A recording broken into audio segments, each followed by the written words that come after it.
we will now hear from the country concerned. So let me give the floor to the distinguished representative of Sudan. Ambassador, you have 5 minutes and you have the floor.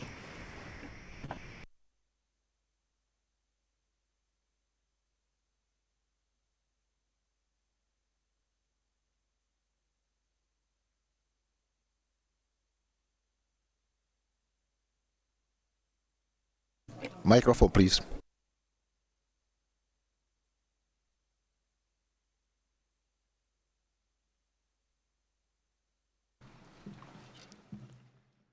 Thank you, Mr. President. At the outset, I would like to convey my condolences to all those who've fallen victims of the military confrontation in my country since the rebellion of the RSF on the 15th of April, and wishing quick recovery to the victims. Allow me at the outset to describe what's happening in Sudan. The integration of RSF in the national army, the Sudanese armed forces, was one of the main challenges of the transitional period, especially after the signing of the Geneva peace agreement on the 3rd of October 2020 and the integration of armed groups in the army according to the protocol of security arrangements and the principle of the one national army, as it is the case in all the countries of the world. However, unfortunately, the issue of integration has been constantly postponed until it exploded on the 15th of April when Khartoum woke up to witness a full military attack by rebel forces on all strategic facilities in Khartoum, namely headquarters of the army, hospitality house, the headquarters of the president of the Sovereignty Council, airport, radio and TV headquarters, in parallel with attacks to all other airports and vital facilities in other governorates. What's happening in Sudan is an internal affair, and what the SAF are doing is a constitutional duty to all armies in all the countries of the world. I repeat, what the Sudanese armed forces are doing is a constitutional duty to all armies of all the countries of the world. We thank your council for its close follow-up and interest in what's happening in Sudan. However, we reiterate that our position vis-à-vis this ad hoc session and any consequences is based on the following. First, whilst we reiterate the absolute priority of our government to human rights promotion and protection, however, and under the dire circumstances that we are witnessing, namely in the capital Khartoum, and the military clashes and the falling of victims and wounded persons, we have a priority, which is to achieve a ceasefire to save lives.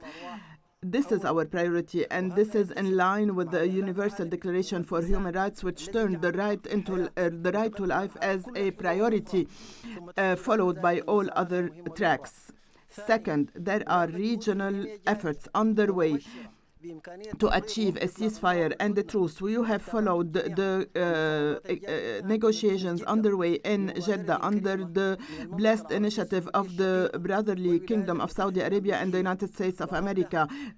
Before that, the initiative by IGAD, which had asked their excellencies, the presidents of South Sudan, Djibouti and Kenya, to go to Sudan and to engage in these negotiations.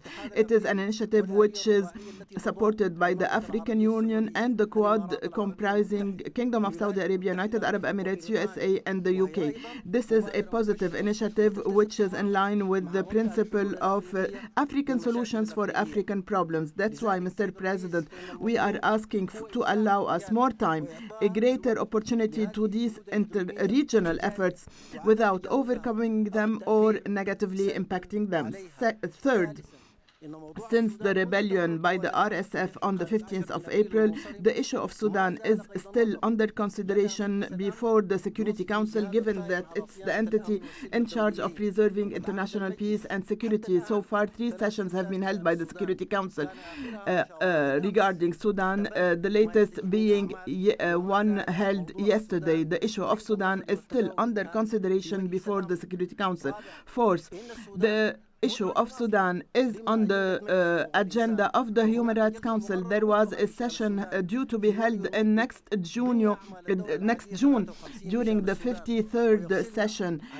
We have less than 3 weeks pending the holding of the upcoming session on Sudan. Why are you rushing to hold such an ad hoc session in this timing, especially that it has not received the support of any African or Arab countries, which are our groups of direct belonging? Mr. President, protecting and promoting human rights has always been and will always remain as part of the priorities of our government. This is a very important national agenda, not only prerequisites that are imposed on us to implement international human rights. Mr. President, regarding the human rights mechanisms that are present in Sudan, let me enumerate them. First of all, the OHCHR office established based on an agreement with the Sudanese government.